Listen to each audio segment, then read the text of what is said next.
यही आपको हम पिछली वीडियो में बता दिए थे अनुच्छेद 108 तक। अनुच्छेद 108 में कुछ बात बच गया था जो अभी आपको हम बता दें। अनुच्छेद 108 में आपको बताए थे संयुक्त अधिवेशन। ये बताएंगे आज हमको आप बताएंगे कि किस किस परिस्थिति में संयुक्त अधिवेशन को लाया जा सकता है। सबसे पहले देखिए, यदि किसी एक सदन द्वारा पारित विधेयक को दूसरा सदन अस्वीकार कर ले, उसको नहीं माने, अस्वीकार कर ले, तो अब लाया जाएगा संयुक्त अधिवेशन। दूसरा, जब एक सदन द्वारा यदि कोई पारित विधेयक या दिया गया सुझाव को दूसरा सदन मानने से इनकार कर ले, मान लीजिए कोई सुझाव दिया गया है कि देखिए आप लोग को, मान लीजिए एक सुझाव दिया गया है कि संसद की कार्रवाई शुरू होगी सुबह 6 बजे से, इसको पारित करना है, और कहेगा नहीं हम नहीं मानेंगे, तो कोई लोकसभा वाला पारित किया, राज्यसभा वाला बोले कि नहीं पारित करेंगे, तब लाया जाएगा संयुक्त अधिवेशन। तीसरा क्या होता है, तीसरा में होता है कि एक सदन द्वारा पारित किया गया विधेयक को दूसरा सदन 6 महीना से अधिक के लिए रोक ले, तब क्या लाया जाएगा संयुक्त अधिवेशन। मतलब 6 महीना से रोकेगा ज़्यादा तो संयुक्त अधिवेशन, अस्वीकार कर लिया तो संयुक्त अधिवेशन, और मानने से, सुझाव को मानने से इनकार कर दिया तो संयुक्त अधिवेशन। यहाँ तक आप समझ गए। अब देखते हैं अब हम लोग कि संयुक्त अधिवेशन किस किस परिस्थिति यानी किस किस कंडीशन में नहीं लाया जा सकता है। तो सबसे पहले होता है किसी को लतियाया जा रहा है, लतियाया जाने का मतलब महाभियोग। अब लतियाना, अब वो का कोई खचराई किया होगा तो इसलिए ना महाभियोग लाया गया है। तो महाभियोग अगर किसी पर लग रहा है तो उस समय संयुक्त अधिवेशन नहीं करेगा। मान लीजिए कोई महाभियोग लग रहा है, लोकसभा वाला करा के पारित किया जाए, राज्यसभा वाला करा के नहीं ये मेरा रिश्तेदार है, पारित नहीं होगा, दिक्कत हो जाएगा, तो उस समय भी आप नहीं ला सकते हैं संयुक्त अधिवेशन। उसके बाद आता है धन विधेयक। धन विधेयक आपको हम यहाँ बताएंगे। धन विधेयक में अगर धन विधेयक है तो उसको भी संयुक्त अधिवेशन नहीं लाया जा सकता है। उसके बाद आता है यदि संविधान में संशोधन किया जा रहा है तो संयुक्त अधिवेशन नहीं किया जा सकता है। इन तीनों कंडीशन में अलग अलग पारित किया जाएगा, न कि संयुक्त अधिवेशन लाया जाएगा। उसके बाद देखते हैं अब तक जो है ना कितनी बार संयुक्त अधिवेशन को बुलाया गया। अब तक संयुक्त अधिवेशन 3 बार बुलाया जा चुका है। सबसे पहला दहेज उन्मूलन, यानी दहेज वो बंद करने का, दहेज अब नहीं लिया जाएगा, इसके बारे में लाया गया था 1961 में लाया गया था दहेज उन्मूलन। उसके बाद लाया गया था बैंकिंग सुधार अधिनियम जो 1978 में लाया गया था। पहले के समय में मतलब 1978 से पहले बैंकिंग सुधार में पहले बैंक में डबल विंडो सिस्टम होता था, उसके बाद अभी वर्तमान में एक विंडो सिस्टम हो गया। देखिए मान लीजिए कहीं बैंक है तो क्या होता था कि एक विंडो है, ये 2 विंडो, यहाँ से पैसा को डाला जाएगा, यहाँ से ही पैसा को निकाला जाएगा, दिक्कत होता था। पर्व त्यौहार के समय क्या होता था, पैसा अगर निकल रहा है, पैसा यहाँ से निकल रहा है, कोई रख नहीं रहा है, दिक्कत हो रहा है, तो अब क्या दिया गया है कि अब यहीं से पैसा को जमा कर सकते हैं, यहीं से पैसा को निकाल सकते हैं। 1 विंडो सिस्टम कर दिया गया है। 1978 में हुआ था बैंकिंग सुधार। अब ऐसा बता दिए तो ऐसा नहीं, अब वहाँ जाके हेड ऑफिस में मुझे बोलेगा पैसा जमा करना है तो अब वहाँ पर नहीं कर सकते, पैसा रख लेगा। इसमें मतलब विंडो पर जाकर मान लीजिए कहीं पर कर्मचारी बैठा हुआ खिड़की के पास, वहाँ पर जाकर आप कर सकते हैं।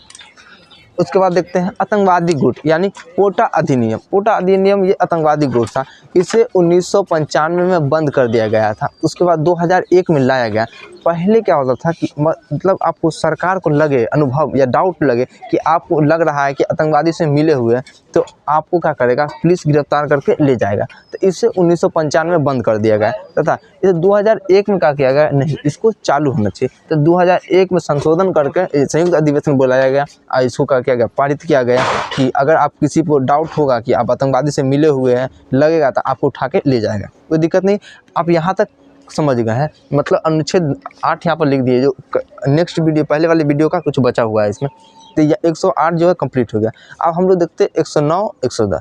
देखिए 109 में कहा गया है धन विधेयक, धन विधेयक के बारे में विशेष प्रावधान। और 110 में कहा गया है धन विधेयक की परिभाषा। देखिए उल्टा कहा गया, मतलब 9 में पहले विशेष प्रावधान और 10 में परिभाषा, मतलब कुछ खतरनाक होगा इसलिए कहा गया। देखिए सबसे पहले हम अनुच्छेद 100 को समझ जाते हैं, यानी परिभाषा को समझ जाते हैं। उसके बाद हम लोग अनुच्छेद 9 यानी धन विधेयक का विशेष प्रावधान समझेंगे। देखिए अनुच्छेद 110 में कहा गया है धन विधेयक की परिभाषा। अब परिभाषा क्या समझते हैं, देखिए धन विधेयक से संबंधित कोई विधेयक है उसे धन विधेयक कहते हैं। धन के आने तथा निकाले से संबंधित किसी विधेयक को धन विधेयक कहते हैं। देखिए अब सरकार को पैसा कैसे आएगा, मतलब धन किस किस कंडीशन से आ सकता है, तो 2 कंडीशन से आ सकता है। या तो सरकार क्या करे, टैक्स को बढ़ा दे या तो टैक्स को घटा दे। टैक्स को बढ़ाएगा, टैक्स से पैसा आता है सरकार को, या तो लोन ले ले उससे पैसा आएगा। तो सरकार टैक्स को बढ़ा भी सकता है घटा भी सकता है, निलंबित कर सकता है, यानी उसको रोक भी सकता है, मगर नया टैक्स को नहीं ला सकता है। नया टैक्स को लाएगा अगर तो सबसे अनुच्छेद 265 आ जाएगा।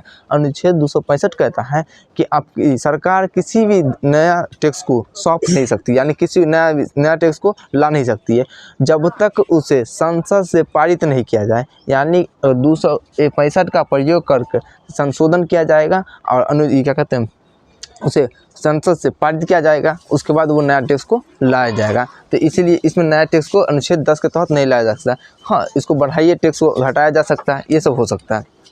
अब इसे ख़त्म वैसे। दूसरा था लोन। अब लोन भी सरकार लेगा तो क्या होगा, लोन भी लेगा तो सरकार को पैसा ही आ रहा है, भलकबुल वो मतलब निगेटिव पैसा आ रहा है, उसको सुधारना ही पड़ेगा पर पैसा आएगा।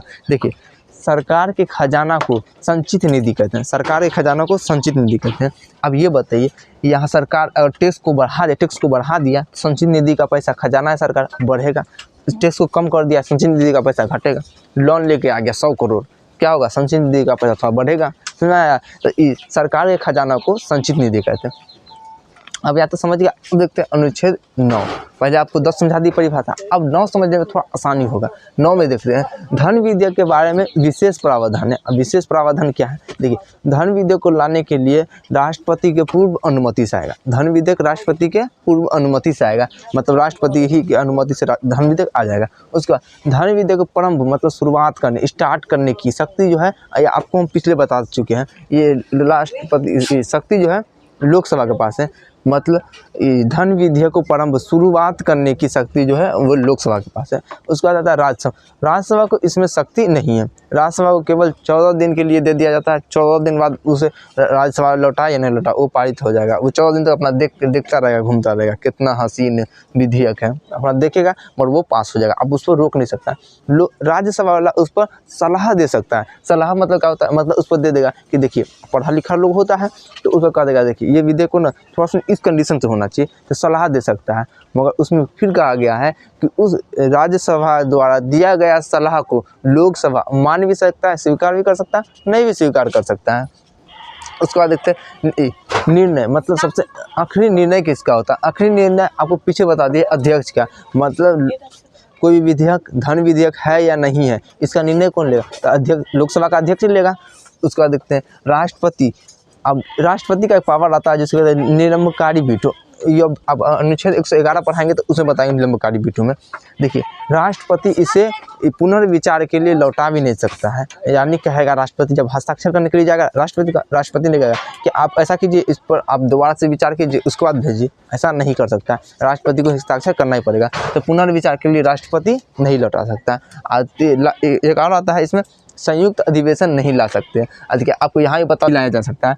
अब कोई भी धन विधेयक है तो उस पर आप संयुक्त अधिवेशन नहीं ला सकते। अब मान लीजिए लोकसभा से पारित हुआ, राज्यसभा ला कर नहीं, ऐसा नहीं मानेंगे, तो ऐसा नहीं हो सकता, उसको मानना ही पड़ेगा। ठीक है, तो आज इतना ही, आज के लिए इतना ही। आप लोग यहाँ तक समझोगे, उसके बाद नेक्स्ट वीडियो देखेंगे कल।